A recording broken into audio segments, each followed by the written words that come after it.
নবীজি যেই মাত্র এই কথা বললেন, আমার উম্মতের মধ্য থেকে ৭০,০০০ উম্মতকে আল্লাহ পাক বিনা হিসাবে জান্নাত দিবেন। এই কথা শোনার পর হযরত ওমর ডাক দিয়ে বললেন, ইয়া রাসূলুল্লাহ, ইয়া হাবিবাল্লাহ, আল্লাহ আপনাকে ৭০,০০০ উম্মত বিনা হিসাবে জান্নাতে দিতে চাইছেন। আল্লাহ তো নিজের পক্ষ থেকে আপনাকে দিয়েছে, কিন্তু আপনার উম্মতের সংখ্যা তো আরো অনেক অধিক হবে, কারণ আপনি হলেন শেষ নবী। নবীজি বলেছেন, আনা খাতামান নাবিয়্যিন লা নাবিয়্যা বাদি, আমি হলাম শেষ নবী, আমার পরে আর অন্য কোন নবী দুনিয়া থেকে আসবে? নবীর পরে আর নবী আছে?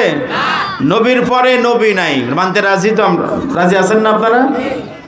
নবীর পরে নবী নাই, সংসদে আইন চাই। কাদিয়ানির যারা বলে গোলাম আহমদ কাদিয়ানি নাকি নবী, বলেন তো তাদের কি ঈমান আর আছে? এরা যে কাফের, কাদিয়ানিরা কাফের, এর ব্যাপারে সন্দেহ আছে? আমি যেই বলবো কাদিয়ানি কাদিয়ানি, আপনারা কি বলবেন? কাফের কাফের, কাদিয়ানি কাদিয়ানি। নবীর পরে নবী নাই, সংসদে আইন চাই। নবীর পরে নবী নাই, কাদিয়ানি কাদিয়ানি। যারা বিশ্বাস করবে আমার আপনার মুহাম্মদুর রাসূলুল্লাহর পরেও নবী আছে, ধরে নেবেন এর মাঝখানে আর অন্তরে আর ঈমানের যে দৌলত, এই দৌলতটা আর নাই। নাউজুবিল্লাহ, জোরে বলেন। তাহলে আমার আপনার নবী হলো শেষ নবী। হযরত ওমর বললেন, ইয়া রাসূলুল্লাহ, ইয়া হাবিবাল্লাহ, আপনি হলেন শেষ নবী, আপনার পরে আর অন্য কোন নবী আসবেন না, আপনার উম্মতের সংখ্যা অধিক হবে।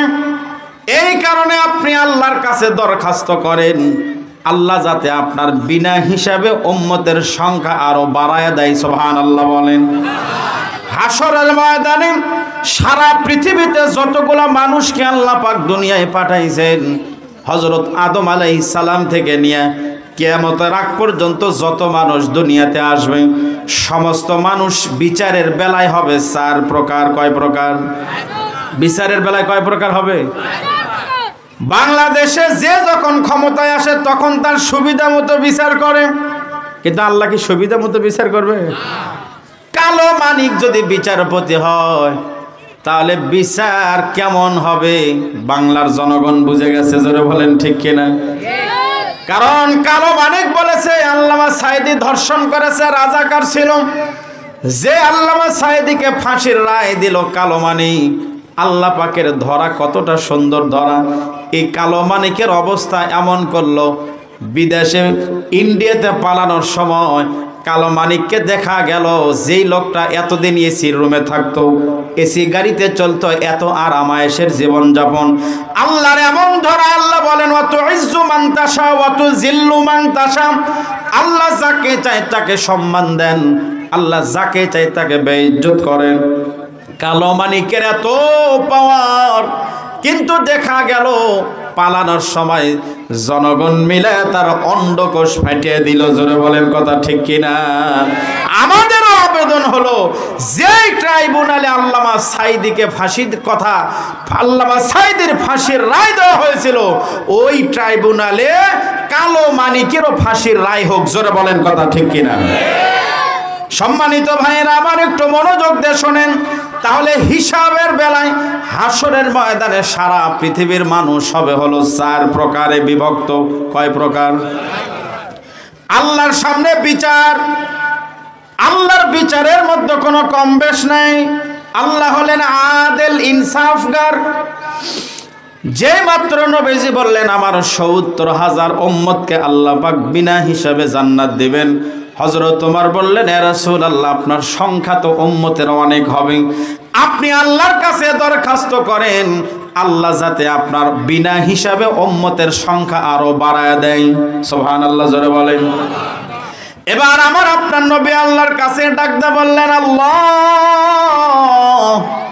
আমার উম্মতের সংখ্যা তো অনেক হবে, আল্লাহ আপনি আমার বিনা হিসাবে উম্মতের সংখ্যা আরো বাড়ায় দেন, শুধু ৭০,০০০ দিলে হবে না। আল্লাহ পাক দোয়া কবুল করে নিলেন। আল্লাহ বললেন, বন্ধু যান, টেনশন করবেন না, আমি আল্লাহ পাক প্রত্যেক হাজারে ৭০,০০০ উম্মত দিয়ে দিলাম। সুবহানাল্লাহ যারা বলেন। এত আমি দিছিলাম ৭০,০০০ সব মিলে, আর এখন প্রত্যেক হাজারে ৭০,০০০। তাহলে হিসাব করেন কত মানুষ বিনা হিসাবে জান্নাতে যাবে। ৪৯০ কোটি। সুবহানাল্লাহ যারা বলেন। কতগুলো উম্মত? ৪৯০ কোটি উম্মতকে আল্লাহ পাক সেদিন বিনা হিসাবে জান্নাতে দিবেন। সুবহানাল্লাহ যারা বলেন। এই ৪৯০ কোটির মধ্যে আপনারা আছেন না নাই? আছেন। ৪৯০ কোটি উম্মত বিনা হিসাবে আল্লাহ জান্নাতে দিবেন। তাদের কোয়ালিটি কেমন হবে জানার দরকার আছে না নাই? যে বান্দারা বিনা হিসাবে জান্নাতে যাবেন, এদের কোয়ালিটি কেমন হবে? আল্লাহর নবী বলেন, ওই সমস্ত উম্মতকে আল্লাহ পাক বিনা হিসাবে জান্নাত দিবেন যেদিন হাসরের ময়দানে দেখা যাবে তাদের আমল নামার মধ্যে কোনো গুনাহ নাই, শুধু নেকি আর নেকি। এমন উম্মতকে আল্লাহ বিনা হিসাবে জান্নাত দিবেন। সুবহানাল্লাহ বলেন।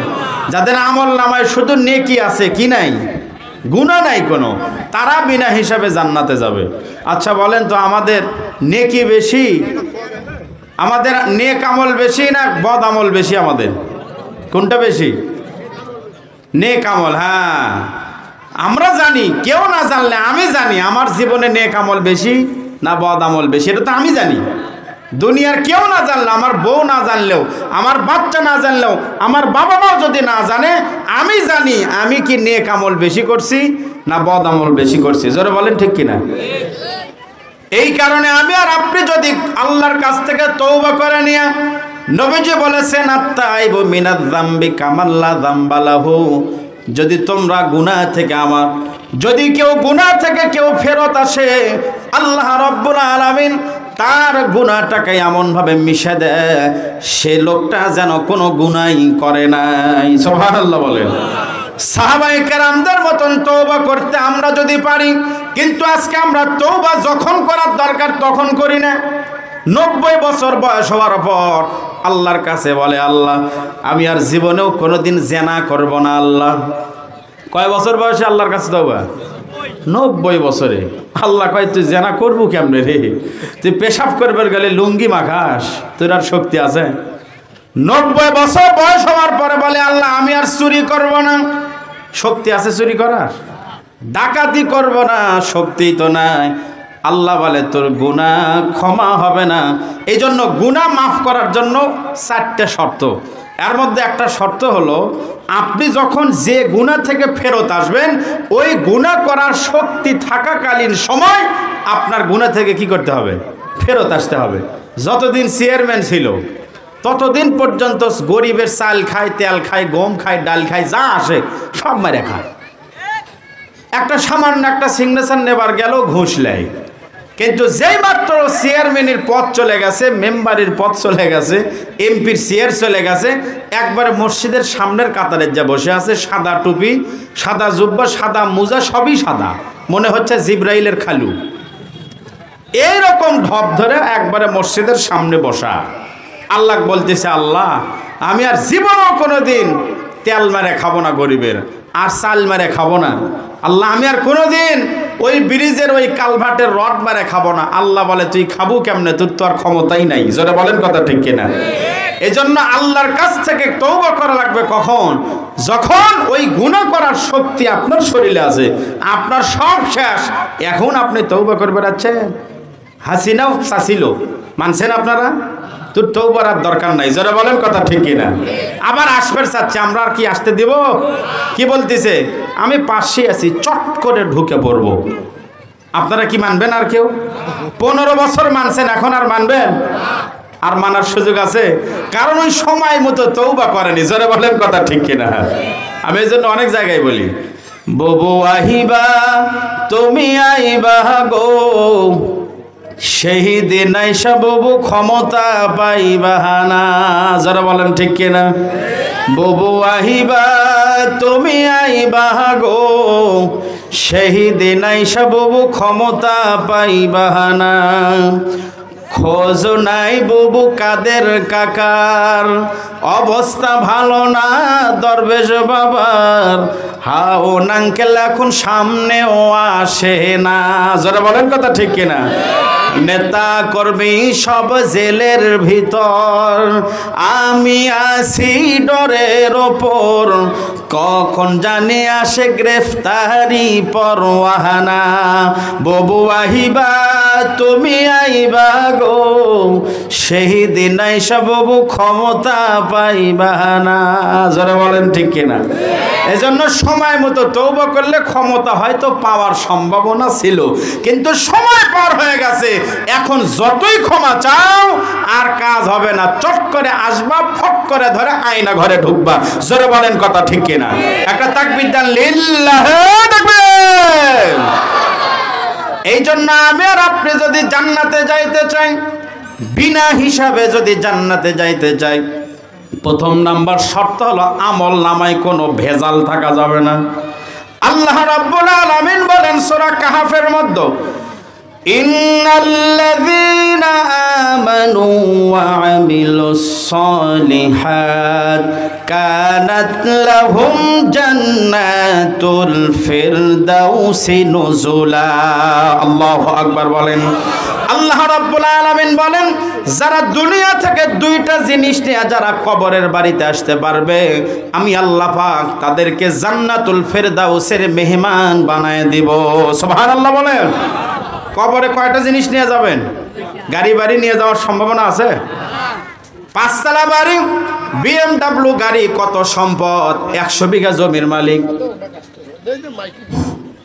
প্রধান অতিথির আগমন, প্রধান অতিথির আগমন জমিয়ত আহমদ কওমি মাদ্রাসার পক্ষ থেকে, মাহফিলের পক্ষ থেকে প্রধানমন্ত্রীর আগমন, নারে তাকবীর,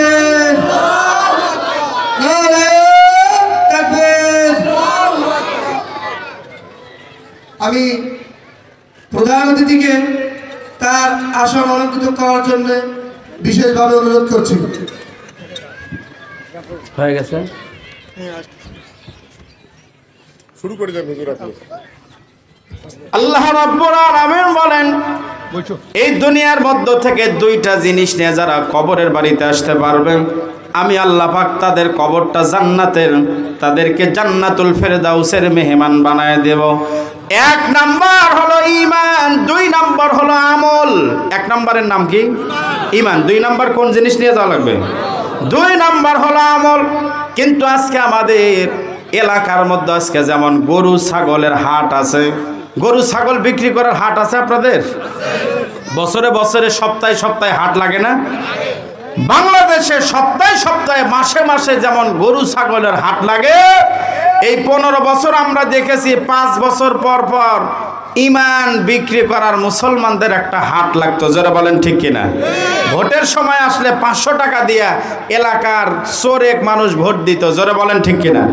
তাহলে যে ঈমান বিক্রি করা যায়, এই ঈমান নিয়ে কবরে কি গেলে আল্লাহ কি মাফ করবেন?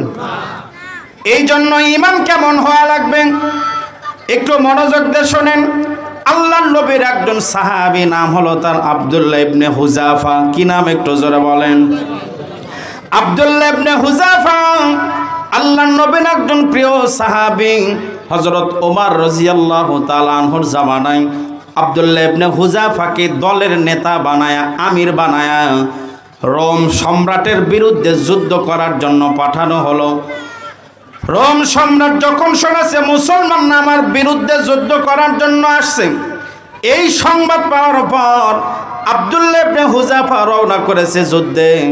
রোম সম্রাট তার সেনা প্রধানকে ডাক দিয়ে বলল, সেনা প্রধান, আমি শুনেছি মুসলমানদের ঈমানটা নাকি খুবই মজবুত, খুবই শক্তিশালী। আমি মুসলমানদের ঈমানটা পরীক্ষা করতে চাই। মুসলমানদের মধ্য থেকে যারা আমার বিরুদ্ধে যুদ্ধ করার জন্য আমার রোম সাম্রাজ্যে আসবে, তাদের সবাইকে বন্দি করে নিয়ে জেলখানার মধ্যে রেখে দিবে। এবার সেনাপ্রধান নির্দেশ পাওয়ার পর মুসলমান সৈন্যদেরকে বন্দি করে ফেলল। রোম সম্রাট বাদশার কাছে খবর পাঠিয়ে দিল, বাদশা নামদার আমরা মুসলমানদেরকে বন্দী করেছি, আপনি যদি অনুমতি দেন আপনার রাজ দরবারে নিয়ে আসতে চাই। এবার মুসলমানদের যারা বন্দী হয়েছিল তাদেরকে নিয়ে রোম সম্রাটের রাজ দরবারে নিয়ে আসা হলো। রোম সম্রাট মুসলমানদেরকে ডাকতে বলল, মুসলমান তোমরা আমার বিরুদ্ধে যুদ্ধ করতে আসছো, তোমাদের মধ্যে নেতাকে, তোমাদের মধ্যে সর্দারকে, সর্দার প্রত্যেকটা গ্রুপের একটা সর্দার থাকে না?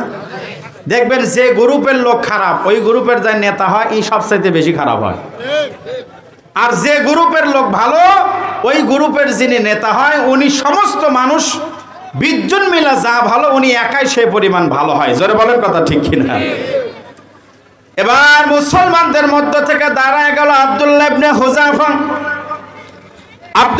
হুযাফা দাঁড়ায় গেল। রাজ দরবারের সবাই মিলে চিন্তা করলো, মনে হয় এখনই বাদশা নির্দেশ দিয়ে দিবে আমার বিরুদ্ধে যুদ্ধ করতে আসছো, সাহস তো কম নয়, এত বড় সাহস আমার বিরুদ্ধে যুদ্ধ করতে আসছো, এদের কল্লাটা আলাদা করে দাও, নতুবা শুলিতে চড়ায় হত্যা করে দাও।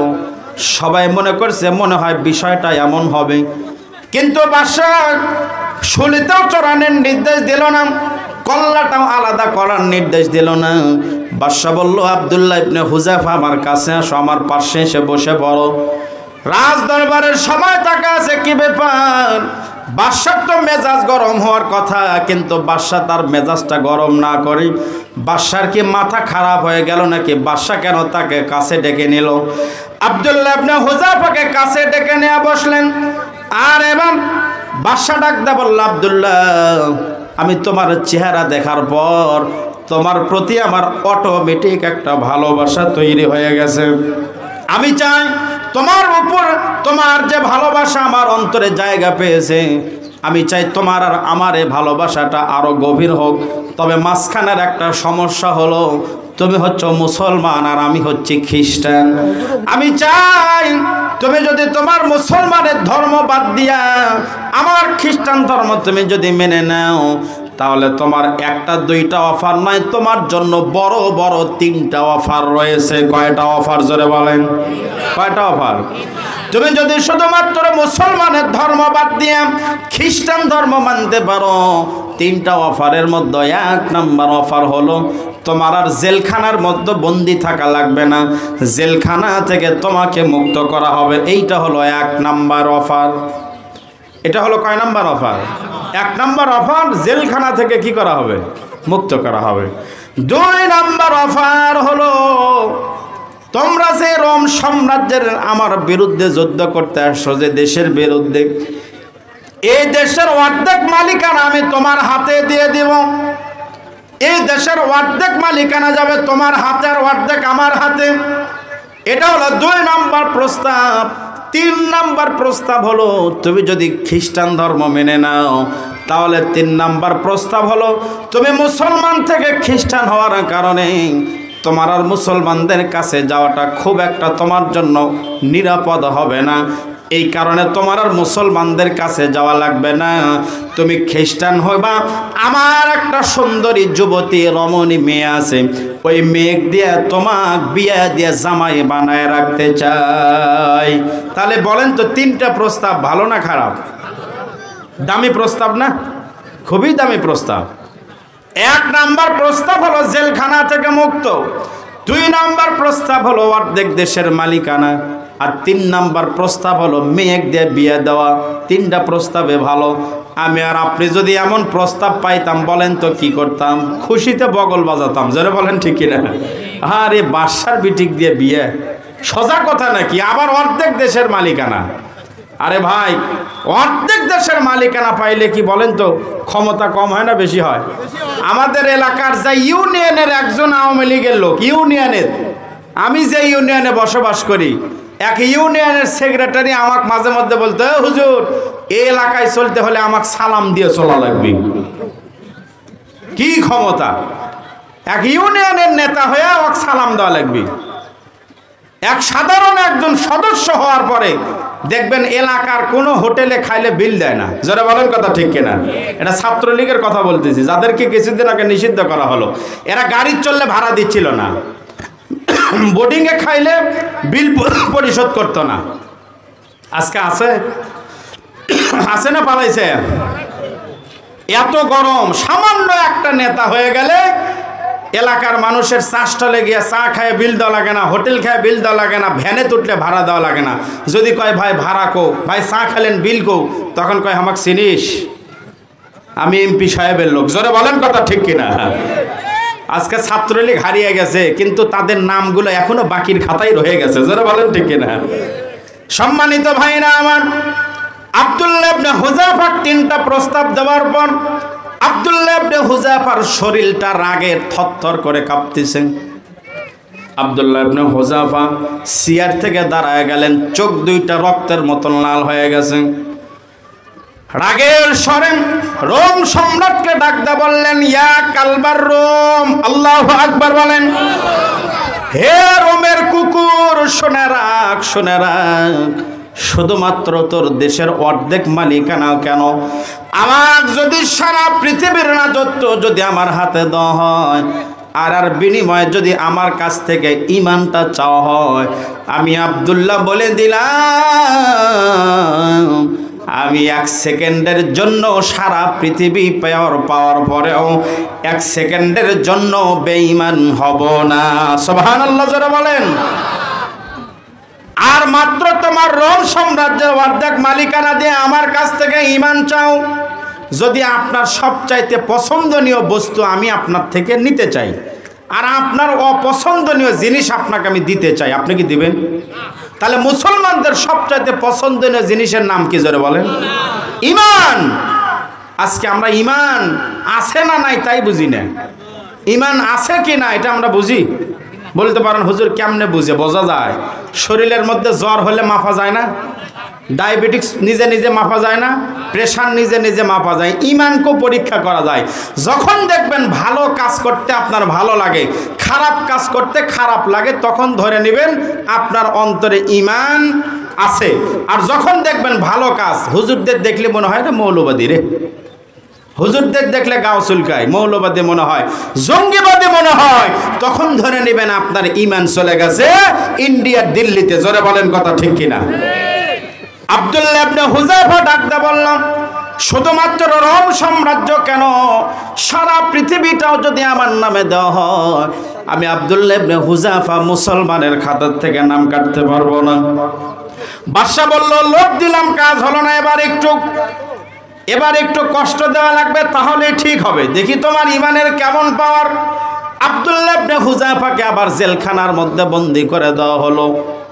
নির্দেশ দেওয়া হলো, খবরদার খবরদার, আব্দুল্লাহ ইবনে হুযাফার সামনে কোনো প্রকারের খাবার যাবে না। আব্দুল্লাহ ইবনে হুযাফাকে জেলখানার মধ্যে একত বন্দী করা অবস্থায় রাখা হয়েছে। দ্বিতীয় নাম্বার কষ্ট হলো, আব্দুল্লাহ ইবনে হুযাফাকে খাবার দেওয়া হয় না। 1 দিন 2 দিন 3 দিন 4 দিন 5 দিন নয়, এরকম 7 দিন পর্যন্ত তাকে কোনো খাবার দেওয়া হয় নাই। কয়দিন জোরে বলেন? মহিলা প্যান্ডেলে জায়গা হচ্ছে না, প্রয়োজনে ভেতরে রুমে। মা বোন যারা আমাদের বাম পাশে আছেন, মেহেরবানি করে আপনাদের যাদের জায়গা হচ্ছে না, স্কুলের রুমগুলো খোলা আছে, আপনারা চাইলে ঘরের ভিতরে গিয়ে আপনারা বসতে পারেন। আপনাদের জন্য পর্যাপ্ত সুন্দর জায়গা। আপনাদেরকে আর যাতে বলতে না হয়, জায়গা প্রচুর আছে, কিন্তু আপনারা এই বাইরে না থেকে যদি কারো জায়গার অসুবিধা হয়, আপনারা মেহেরবানি করে স্কুল ঘরের মধ্যে বসে পড়বেন। আল্লাহ আমার মা বোনদের বোঝার তৌফিক দান করুক, জোরে বলেন আমিন। আপনারা কি আমার আলোচনা বুঝতেছেন? আব্দুল্লাহ ইবনে হুযাফা 7 দিন হয়ে গেল জেলখানার মধ্যে বন্দী অবস্থায় পড়ে আছে। দূর থেকে দেখলে মনে হয় মানুষটা মনে হয় আর জীবিত নাই, মাটির সঙ্গে মিশে গেছে রে ভাই। এক বেলা যদি আপনাকে খাবার দেওয়া না হয়, এক বেলা খাবার না দিলে দেখবেন রমজান মাসে 15-16 ঘন্টার রোজা রাখার পরে অবস্থা কেমন হয়। কথা বলা যায় না, ভালো কথাও শুনতে মন চায় না। এক বেলা খাবার যদি না দেওয়া হয়, মেজাজ গরম হয়ে যায়। সেখানে 1 সপ্তাহ পর্যন্ত বাদশার ডাক্তার সাহেবকে বলে দিয়েছে, ডাক্তার সাহেব শুনে নেন, আপনি তার নাড়টা পরীক্ষা করবেন যাতে মারা না যায়। যখন দেখবেন খাবার না দিলে মারা যাবে এমন অবস্থায়, খাবার না দিলে মারা যাবে এমন অবস্থায় আমার কাছে আসবেন, আমি তার জন্য খাবারের ব্যবস্থা করে দেব। লিল্লাহি তাকবীর, লিল্লাহি তাকবীর। প্রধান বক্তার আগমন, প্রধান বক্তার আগমন। আলহাজ মুফতি মাওলানা বজলুর রশিদ হুজুরের আগমন, আলহাজ মুফতি মাওলানা বজলুর রশিদ হুজুরের আগমন।